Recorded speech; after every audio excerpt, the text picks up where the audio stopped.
Yani Allah Teala'yı geçtik, Efendimiz'i geçtik, melekleri geçtik, diğer peygamberleri geçtik. Bir tane falan zattan yardım istiyoruz. Çok yerine oturmuyor yani. Rəbbiniz dedi, mənə dua edin, mən də sizə cavab verim. Həqiqətən mənə ibadət etməyə təkəbbür göstərənlər cəhənnəmə zəlil olaraq girəcəklər.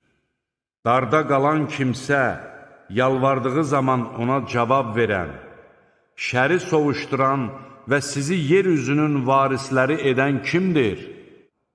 Allah onların qoşduqları şəriklərdən ucadır. Onların çoxu ancaq şərik qoşaraq Allaha iman gətirir. De ki, mən yalnız öz Rəbbimə dua edirəm və kimisə ona şərik qoşmuram. Allahdan başqa heç kəsə dua etməyin.